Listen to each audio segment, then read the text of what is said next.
धनंजय मुंडेंविरोधात सुरेश धसांची ईडीकडे धाव। ईडीला पत्र लिहून पुरावे देणार। माजी मंत्री धनंजय मुंडेंचा पाय आणखी खोलात।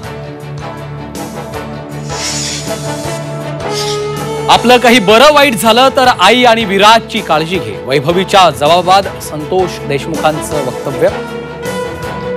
सरपंच देशमुख हत्या प्रकरणात वैभवी देशमुखचा जबाब झी 24 तासच्या हाती। खोक्याच्या घरी वनविभागाच्या अधिकाऱ्यांची धाड। खोक्याभाईच्या घरात सापडलं शिकारीचं घबाड।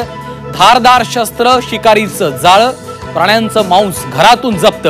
खोक्याच्या अटकेसाठी उद्या शिरूर बंदची हाक।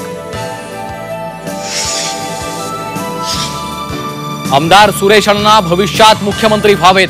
धस ज्या पक्षात जातील त्यांच्यासोबत जाण्यासाठी आपला राजीनामा पहिला असेल। खोक्याभाईचा नवा व्हिडिओ समोर। लाडकी बहीण योजनेवरनं विरोधकांची सरकारवर आगपाखड। लाभार्थ्यांना 2100 रुपये कधी मिळणार विचारला सवाल। सरकार लाडक्या बहिणींची फसवणूक करत असल्याचाही आरोप। पुण्यात सार्वजनिक ठिकाणी लघुशंका करणं गौरव आहुजाला भोवलं। तब्बल 8 तासांनंतर गर्भश्रीमंताच्या लेकाविरोधात गुन्हा। तर काँग्रेसचं आहुजाच्या हॉटेलमध्ये शिरून आंदोलन। औरंगजेबाच्या क्रूरतेची साक्ष देणारं पत्र झी 24 तासच्या हाती।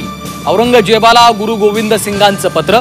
संभाजीनगरच्या गुरुद्वारात जफरनाम्याची प्रत।